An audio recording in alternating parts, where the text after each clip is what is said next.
आज हम group 17 halogen परिवार के कुछ रासायनिक गुण पढ़ने वाले हैं और पहला इसमें पढ़ने वाले हैं हम ऑक्सीकरण अवस्था। ठीक है, तो आप जानते हो कि जो हैलोजन परिवार है इनके सामान्य इलेक्ट्रॉनिक विन्यास क्या होता है, NH2 और NP5। ठीक है, तो यहां पर हमने ये बना दिया NS, ये कौन सी ऑर्बिटल है NS, ये कौन सी NP और ये है ND। तो मान लो हमें NS, तो NS में कितने इलेक्ट्रॉन, 2, तो 1 2, और P में कितने इलेक्ट्रॉन होते हैं 5, यहाँ से दिख रहा है ना NS2 NP5 होता है इनका इलेक्ट्रॉनिक विन्यास। तो 1 2 1 2 3 4 5, ठीक है, ये होते हैं इलेक्ट्रॉन। अब आप समझिए बात को कि यदि इनको एक इलेक्ट्रॉन मिल जाए, यदि इनको एक इलेक्ट्रॉन मिल जाए तो उनका क्या हो जाएगा, अष्टक पूरा हो जाएगा। तो ये क्या, ये देखो ये लिखा है हैलोजन परमाणु मूल अवस्था में, मूल अवस्था में तो ये होता है। तो इस अवस्था में आपको ये दिख रहा है, तो यहां पर ये क्या कर सकता है, या तो एक इलेक्ट्रॉन को ले ले अपना अष्टक पूरा कर ले, या एक इलेक्ट्रॉन को त्याग दे, या तो एक इलेक्ट्रॉन को क्या कर ले, ग्रहण कर ले। क्या कर ले, एक इलेक्ट्रॉन को ग्रहण कर ले ले। अगर ये एक इलेक्ट्रॉन को लेगा तो उस समय ये कौन सी ऑक्सीकरण अवस्था प्रदर्शित करेगा, यदि ये इलेक्ट्रॉन को ग्रहण करेगा तो माइनस में, क्योंकि मैंने पहले ही बताया है कि तत्व जब इलेक्ट्रॉन को त्यागते हैं या ग्रहण करते हैं तो उन पर जो आवेश आता है उसी को हम ऑक्सीकरण अवस्था के नाम से जानते हैं। मान लो ये कोई तत्व M था, इसने एक इलेक्ट्रॉन को ग्रहण कर लिया, क्या कर लिया, ग्रहण, तो इस पर क्या बन गया, M माइनस बन गया। एक इलेक्ट्रॉन ग्रहण किया तो 1 माइनस आया, अगर 2 इलेक्ट्रॉन ग्रहण करता तो 2 माइनस आते। अगर एक तत्व है कोई M, उसने एक इलेक्ट्रॉन को त्याग कर दिया, देखो त्याग कर दिया, तो उस पर M पर क्या आ जाएगा, प्लस। तो जब कोई तत्व इलेक्ट्रॉन का त्याग करता है तो धनायन बनता है, और जब कोई तत्व इलेक्ट्रॉन को ग्रहण करता है तो ऋणायन बनता है। तो यहाँ पर कितनी OS दिख रही है, -1, और यहाँ पर जो OS दिख रही है वो +1। तो इलेक्ट्रॉन को जब त्याग किया तो ऑक्सीकरण अवस्था का मान किस में आता है, माइनस में। और जब हम नहीं, ध्यान के सुनिए, यहाँ पर इलेक्ट्रॉन को ग्रहण किया, इलेक्ट्रॉन को ग्रहण किया तब ऑक्सीकरण अवस्था माइनस में होती है। जितने इलेक्ट्रॉन हम ग्रहण करते हैं उतनी ऑक्सीकरण अवस्था होती है। यदि एक इलेक्ट्रॉन ग्रहण करेंगे तो ऑक्सीकरण अवस्था -1, 2 इलेक्ट्रॉनों को ग्रहण करेंगे तो ऑक्सीकरण अवस्था -2। उसी तरीके से हम जितने इलेक्ट्रॉनों का त्याग करते हैं उतनी ही ऑक्सीकरण अवस्था होती है। इलेक्ट्रॉन त्याग करने पर ऑक्सीकरण अवस्था किसमें होती है, प्लस में। इस बात को ध्यान रखना, ये हमें आना चाहिए, सब एक बार और पढ़ा चुके हैं कि जब हम इलेक्ट्रॉन को ग्रहण करते हैं तो ऑक्सीकरण अवस्था माइनस में आती है, और जब तत्व इलेक्ट्रॉन को त्याग करता है, तत्व इलेक्ट्रॉन का त्याग करता है तो तत्व की ऑक्सीकरण अवस्था पॉजिटिव होती है। इतनी बात समझ में आई। अब हमने आपको बोला कि जो हैलोजन परिवार है उनका सामान्य इलेक्ट्रॉनिक विन्यास NH2 NP5 होता है। तो यहाँ पर एक इलेक्ट्रॉन की कमी है, तो यदि एक इलेक्ट्रॉन को ग्रहण कर ले, मान लो ये हैलोजन एक इलेक्ट्रॉन को ग्रहण कर ले, तो उस समय ये कौन सी ऑक्सीकरण अवस्था प्रदर्शित करेगा, -1। तो हम यहाँ यही तो कह रहे हैं कि जब हैलोजन परमाणु के पास एक इलेक्ट्रॉन की कमी है, मान लो इसने एक इलेक्ट्रॉन ले लिया, तो ये उस समय कौन सी ऑक्सीकरण अवस्था प्रदर्शित करेगा, -1।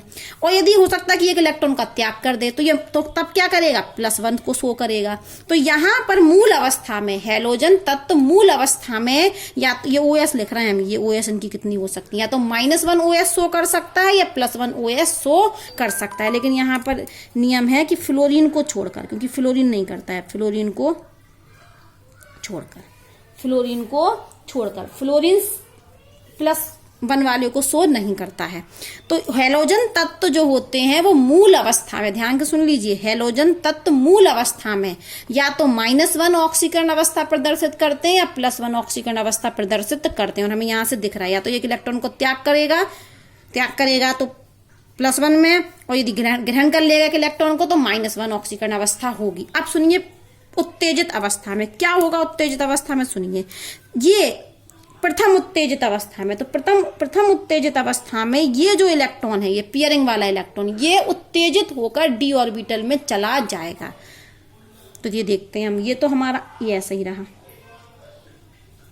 ठीक है।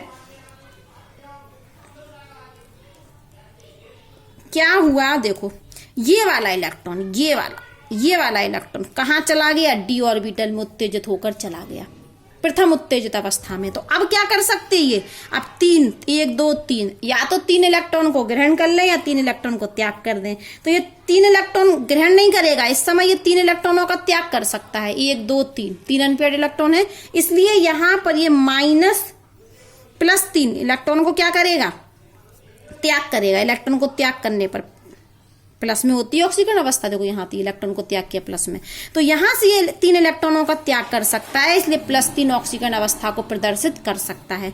अब आप यहाँ और देख लीजिए, ये हमारा p ऑर्बिटल है, तो p में कितने सब ऑर्बिटल होते हैं, 1 2 3, और d में 1 2 3 4 5, ये तो आप जानते हैं ना, यहाँ पर भी ये p है तो 1 2 3, और यहाँ d में 1 2 3 4 5। द्वितीय उत्तेजित अवस्था में क्या होगा, ये वाला भी इलेक्ट्रॉन उत्तेजित होकर d ऑर्बिटल में चला जाएगा, तो क्या बचेगा हमारा, ये तो 2 रहेंगे, और ये 1 2 3, तो ये वाला कहाँ चला गया, इधर आ गया, तो यहाँ कितने हो गए 2, अब कितने हो गए 5। तो इस समय द्वितीय उत्तेजित अवस्था में हैलोजन +5 ऑक्सीकरण अवस्था को प्रदर्शित करेगा। भाषा सुनते जाइए, हैलोजन मूल अवस्था में -1 और +1 ऑक्सीकरण अवस्था को प्रदर्शित करते हैं, ठीक है, हैलोजन, लेकिन फ्लोरीन को छोड़कर, ठीक है, फ्लोरीन को छोड़कर हैलोजन परमाणु मूल अवस्था में -1 और +1 ऑक्सीकरण अवस्था को प्रदर्शित करते हैं। प्रथम उत्तेजित अवस्था में जो हैलोजन होते हैं वो +3 ऑक्सीकरण अवस्था को प्रदर्शित करते हैं। द्वितीय उत्तेजित अवस्था में जो हैलोजन होते हैं वो +5 ऑक्सीकरण अवस्था को प्रदर्शित करते हैं। तृतीय उत्तेजित अवस्था में क्या होगा, ये जो युग्मित इलेक्ट्रॉन है ये भी उत्तेजित होकर यहाँ आ जाएगा, तो बना देते हैं हम 1 2 3, ये 3 पहले से थे, ये 2 भी पहले से, सिर्फ क्या हुआ, ये वाला इधर आ गया तो ये वाला इधर आ गया। अब कितने होगा, 1 2 3 4 5 6 7, तो तृतीय उत्तेजित अवस्था में हैलोजन तत्व +7 ऑक्सीकरण अवस्था को प्रदर्शित करते हैं। अब हम सब बातें ध्यान से लिख लें कि सभी हैलोजन -1 ऑक्सीकरण अवस्था प्रदर्शित करते हैं, सभी। यहाँ पर हमने बोला था फ्लोरीन को छोड़कर, क्योंकि +1 वाला नहीं करती फ्लोरीन, लेकिन -1 तो सभी हैलोजन तत्व ऑक्सीकरण अवस्था प्रदर्शित करते हैं। जो -1 ऑक्सीकरण अवस्था होती है वो सभी हैलोजन तत्व प्रदर्शित करते हैं, तो याद कर लेना कि सभी हैलोजन -1 ऑक्सीकरण अवस्था प्रदर्शित करते हैं, लेकिन कुछ तत्व +1 +3 +5 +7 भी करते हैं।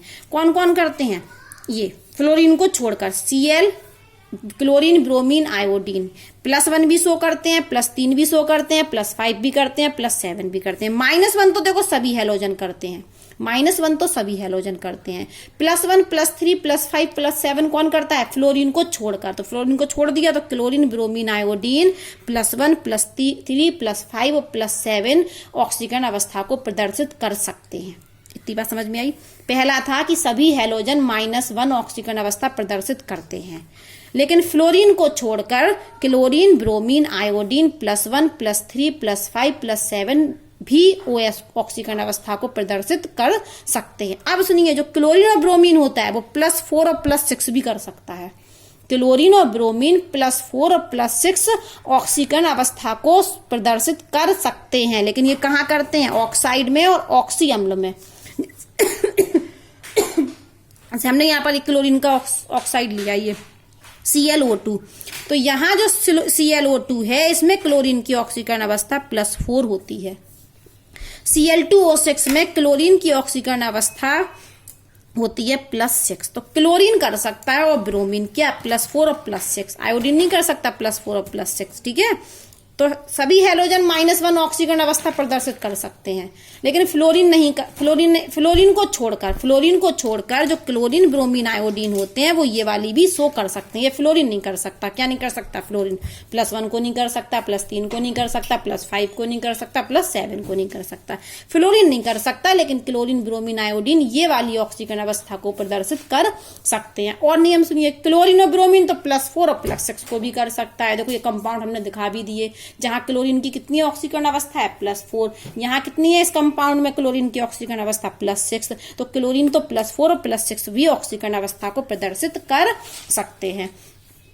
अब सभी हैलोजन अति क्रियाशील होते हैं। कैसे होते हैं, बहुत रिएक्टिव होते हैं। ये धातु और अधातुओं के साथ अभिक्रिया करके हैलाइड बनाते हैं। क्या बनाते हैं, धातु और अधातुओं के साथ अभिक्रिया करके हैलाइड बनाते हैं, और इन हैलाइड की जो क्रियाशीलता है वो वर्ग में ऊपर से नीचे आने पर कम होती जाती है।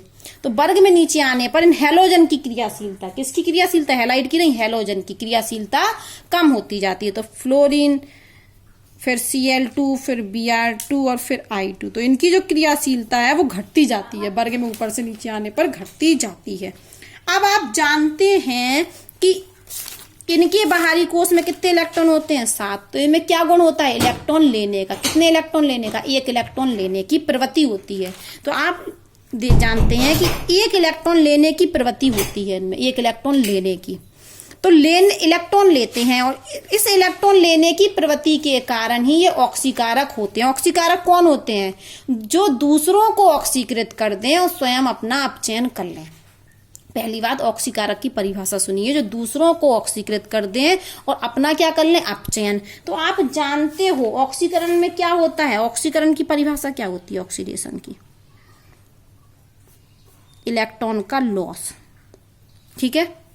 रिडक्शन की परिभाषा क्या होती? इलेक्ट्रॉन का गेन।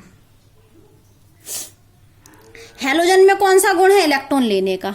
हैलोजन में कौन सा गुण है? एक इलेक्ट्रॉन लेने का, क्योंकि उनके बाहरी कोश में कितने इलेक्ट्रॉन? फ्लोरीन में 2 और 7 इलेक्ट्रॉन। तो इनमें क्या गुण है? एक इलेक्ट्रॉन लेने का गुण है।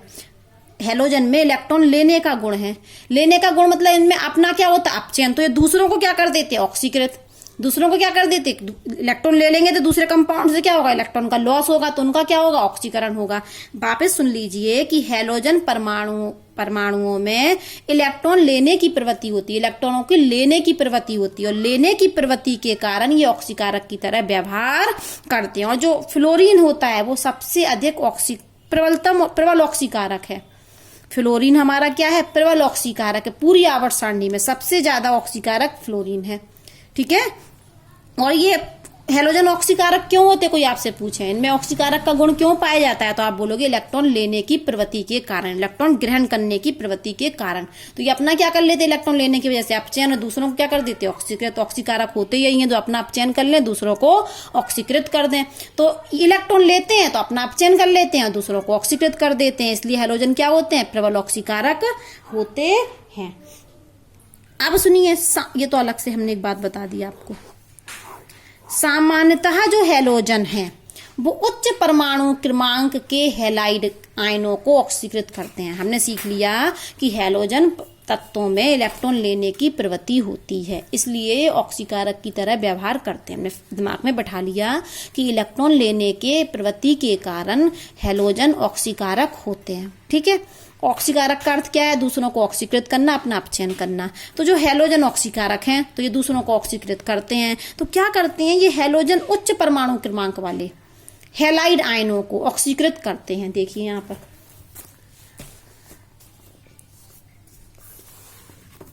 ये देखिए हैलाइड आयन है हमारा एक्स क्या होता है? हैलोजन होता है। एक्स माइनस का मतलब क्या है? Halide ion. एक्स माइनस का मतलब है हैलाइड आयन। तो F2 उच्च परमाणु क्रमांक। देखो उच्च परमाणु क्रमांक तो आप ब्लॉक में देखेंगे तो ये फ्लोरीन, ये क्लोरीन, ये ब्रोमीन, ये आयोडीन। तो परमाणु क्रमांक किसका ज्यादा? सबसे ज्यादा आयोडीन का। सबसे कम किसका? फ्लोरीन का। फिर क्लोरीन का थोड़ा ज्यादा, फिर ब्रोमीन का और ज्यादा, आयोडीन का और ज्यादा। तो परमाणु क्रमांक क्या होता है? ये बढ़ता क्रम है ना परमाणु क्रमांक का, ठीक है। भाषा सुनिए, सामान्यतः जो हैलोजन होते हैं वो उच्च परमाणु क्रमांक वाले हैलाइड आयन को, मान लो हम F2 ले लें तो F2 किस हैलाइड आयन को ऑक्सीकृत कर सकता है? Cl माइनस को, Br माइनस को, I माइनस को। क्यों? क्योंकि F से इन Cl, Br और I का परमाणु क्रमांक ज्यादा है। भाषा सुनिए, हैलोजन उच्च परमाणु क्रमांक के हैलाइड आयनों को ऑक्सीकृत करती है। हैलोजन उच्च परमाणु क्रमांक वाले हैलाइड आयन का मतलब है X माइनस, ठीक है। लेकिन जो हम हैलोजन ले रहे हैं, तो जैसे हम कहें कि आयोडीन ले लें हम, तो क्या आयोडीन Br माइनस को कर सकती है? आयोडीन ले लिया और हमने लिख दिया यहाँ पर Br माइनस। अब हम इस भाषा को पढ़ें, हैलोजन तो आयोडीन हैलोजन हो गया, बोले हैलाइड आयन तो ब्रोमाइड क्या हो गया? Halide ion. लेकिन वो कह रहा है हैलाइड आयन क्या होना चाहिए? उच्च परमाणु क्रमांक वाला। तो Br का तो परमाणु क्रमांक आयोडीन से कम होता है, जबकि वो कह रहे हैं उच्च होना चाहिए हैलाइड आयन का परमाणु क्रमांक उच्च होना चाहिए। तो फ्लोरीन किसको कर सकती है?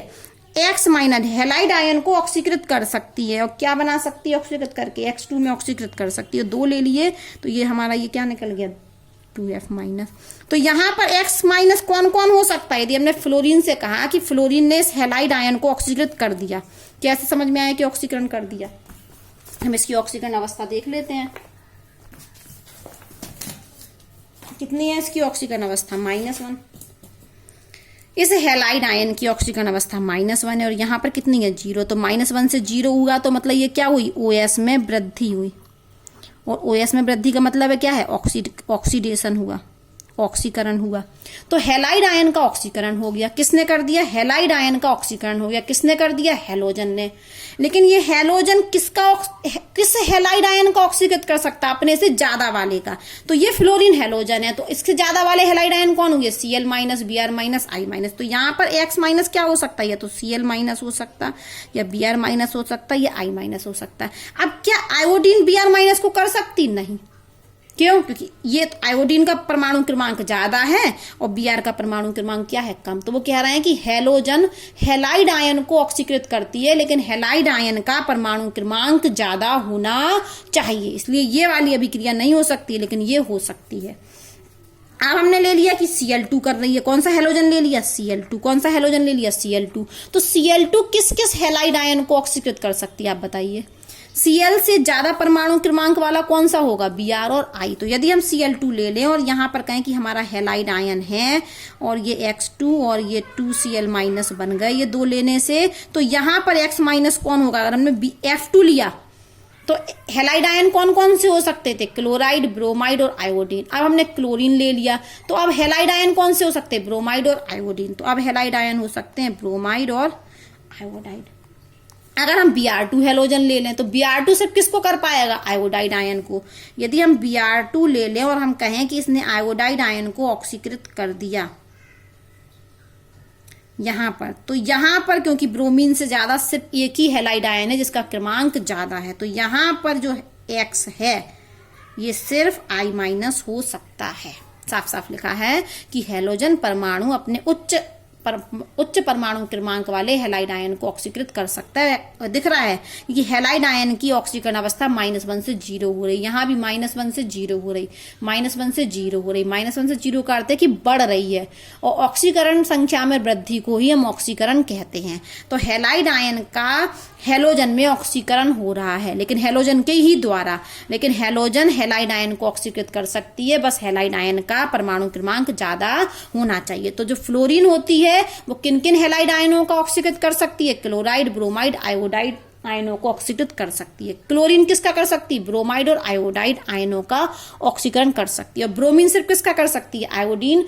आयोडाइड आयन का ऑक्सीकरण कर सकती है, क्योंकि अपने से ज्यादा परमाणु क्रमांक होना चाहिए। अब एक बात और सुन लीजिए जल्दी से।